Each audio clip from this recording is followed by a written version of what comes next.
you're about to see is based on an actual experience. Explain it? Oh, I wouldn't even try.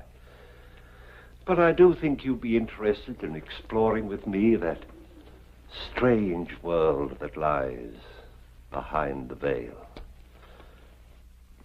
You know, it's a curious thing, but it often happens. When a young man is trying to decide what his life's work is going to be, it's sometimes a sensitive time for both father and son. Our story takes place in Europe, where Peter Wade has established a thriving air service.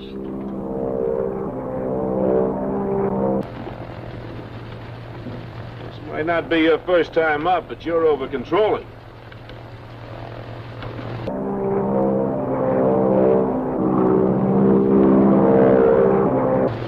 I'm gonna check the cargo. I'll check it. No, you keep a heading on 145. Don't drift around to the north. Those ridges come up at you awful fast. Oh, now don't you start, too.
Dad, you know the whole story.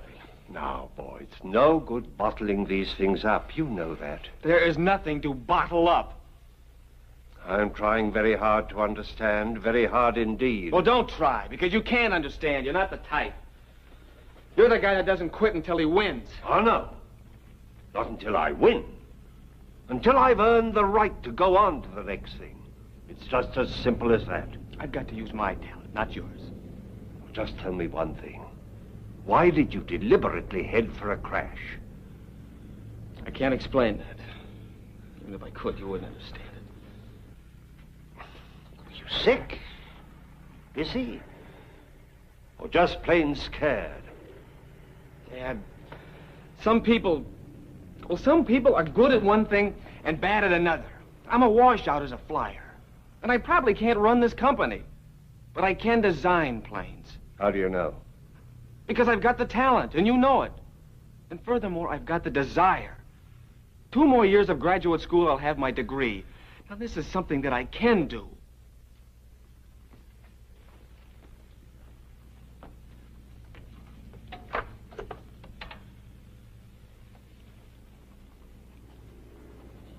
What's that for? Tuition, books, board, room, the works. And if and when you feel you've really earned the right to go to graduate school, it'll be right there. Dad, I'm just trying to face facts about myself. Now, is that being a quitter? Only you can answer that. But let me tell you one thing. Doubt in any area is malignant. It grows. It can destroy anything you do.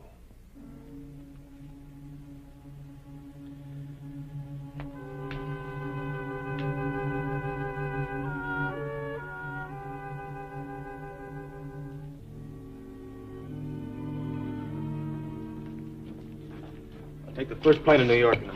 Pete. Dad, I'm sorry. There's a lot of other things involved. Something I just can't explain.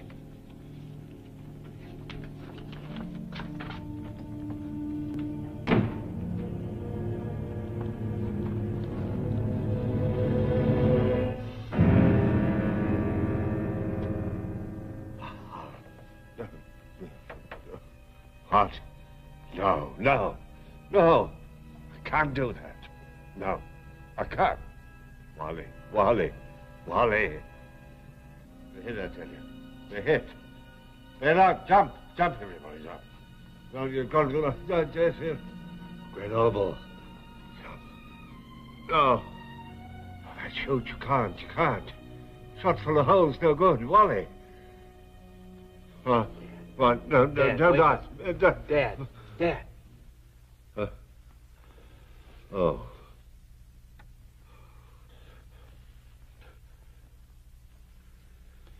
You all right?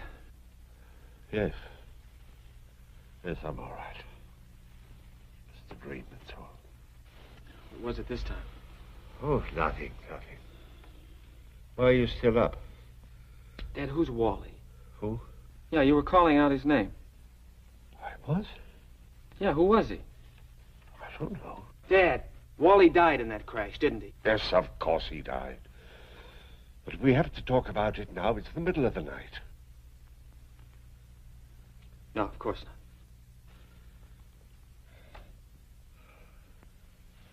Good night, Dad. Good night, boy.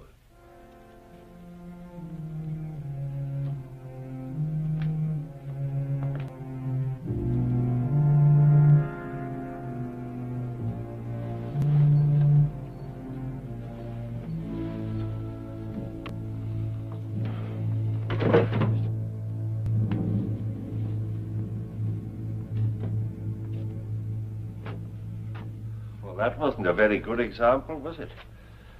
Only this afternoon I told you not to bottle things up. Well, now. You wanted to know about Wally Huffner. Jerry fighters hit us. I ordered everybody out. Where was that, over Grenoble? No, further north, near Lyon. I went back to the waist to jump, and Wally was there. With a useless chute. So I gave him mine. And he took it? Well, I told him that I could ride the plane down safely, which of course I did. This was after Wally jumped.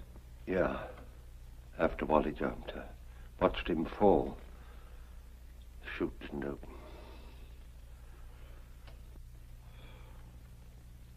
No wonder you have nightmares. It's not as bad as all that. Dan, what kind of a guy was he? What did he look like? Plain, ordinary looking. There was something about him that... Why all this interest in Wally Huffner? Oh, it's nothing.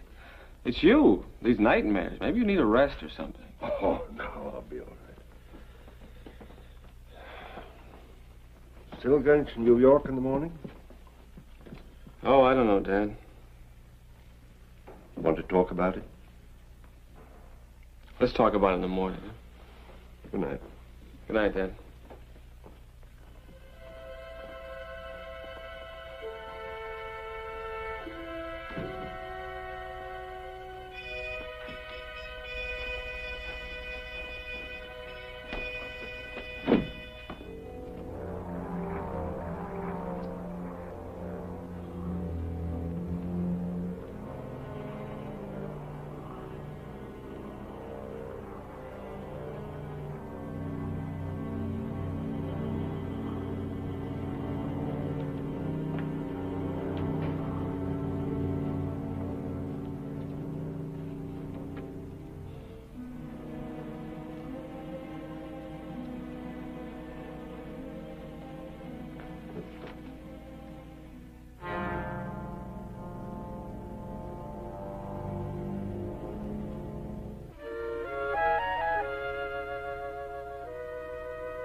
see. We were on a heading of about 145, weren't we? Yeah, something like that. Okay, I'll take over. Please, Bill. All right.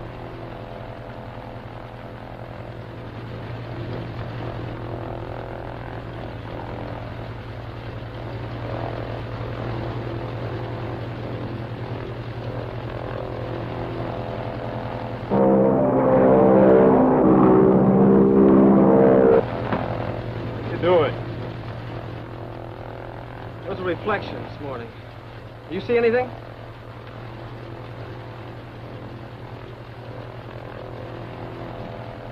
Nothing.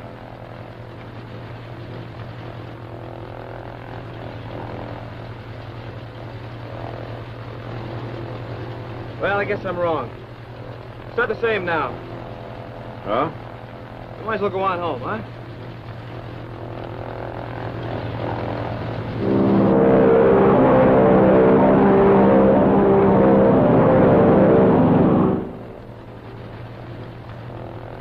Okay, I'll take it. Why don't you get some coffee, Bill? It's in the back. Go on, I'll be all right.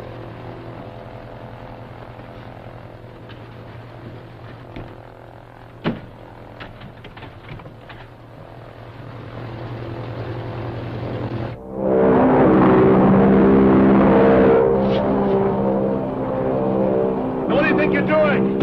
Open up, Pete, open up. I'm sorry, Bill. I've got to be in here alone. Don't fight up. Bill, if anything goes wrong, bail out. Pete, you listen to me. You might as well relax. I'm not going to open that door until...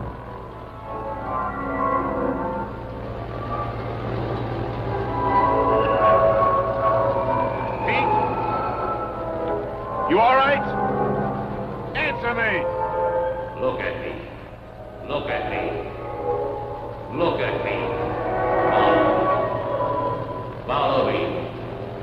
135. 135.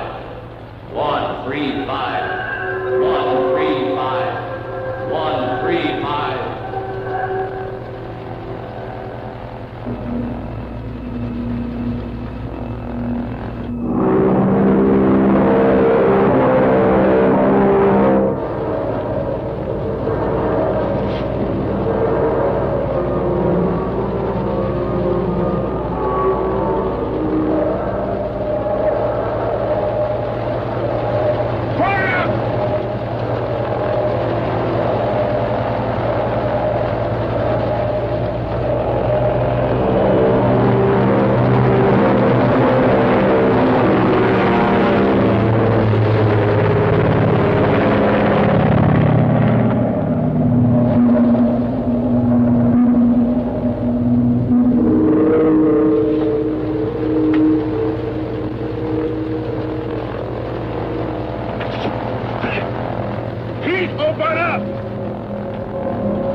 Cars d'urgence, RLC's appellant Grenoble.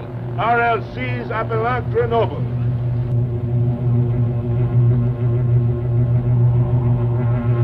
Cars d'urgence, j'ai besoin de l'hélicoptère. Cars d'urgence.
I've been worried to death ever since Bill came back and told me what you did.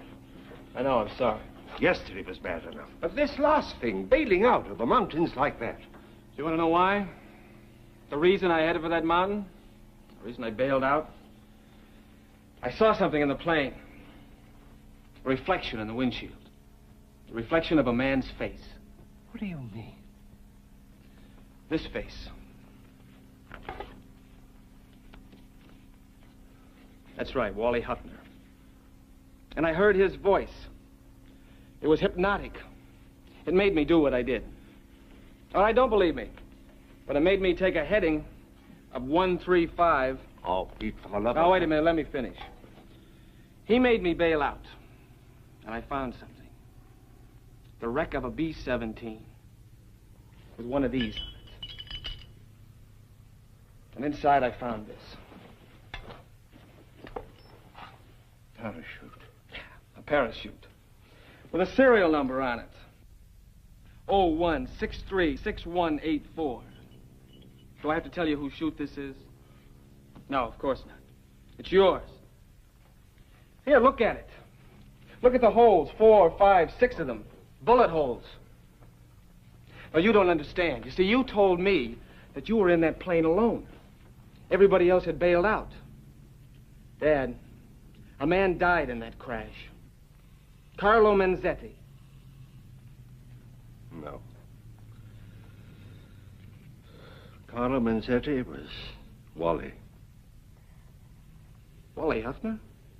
Carlo Manzetti was his cover identity.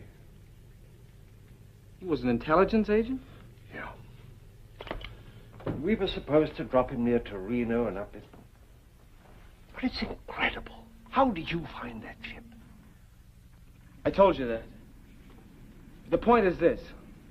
You told me that you brought that ship down safely. Now, you couldn't have, not in that little valley. I know. Don't you see? All these things just don't add up to what you told me last night.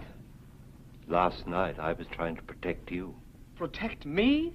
From further reasons for doubting yourself. My own uncertainties. What have your uncertainties got to do with me? You think that I took Wally's parachute. Saved my own neck at the expense of his life. Well, it's true. You took somebody's parachute. Yes, it was Wally's. The ship had been hit and he was badly hurt. But not dead. No. I killed him. You what? We were over enemy territory. He had orders not to be taken by the Wehrmacht, and in his breast pocket he had a capsule. He insisted that I give it to him. And you did? The plane was losing altitude. We were drifting in fast over those mountains. There was very little time to think. Oh, I had so many doubts and uncertainties. I even filed a false report with the OSS, saying it had been hit by flak. What do you mean, doubts? Maybe I should have tried harder to get Wally out of that plane. But you said that he insisted on that capsule. Yes, but why? Was he really afraid of recapture? Or was he sacrificing himself for me? He was capable of that. Dad, that Italian parachute that they gave Wally, that would only hold one person, right? Yes, and he should have had it. But he couldn't even have pulled the ring. Not wounded the way he was.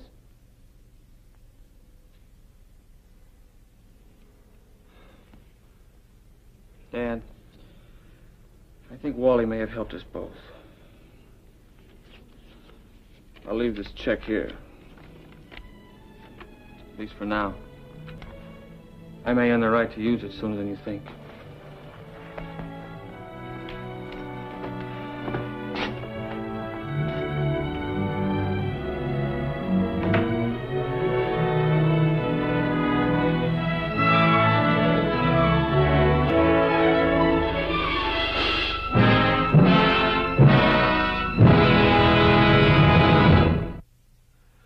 So far as Pete Wade Jr. is concerned, there's no question about the apparition of Wally Huffner. He saw it. It happened. How it happened? No man can tell.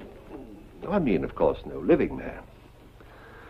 Won't you join me again for another journey into that unknown world that lies behind the veil?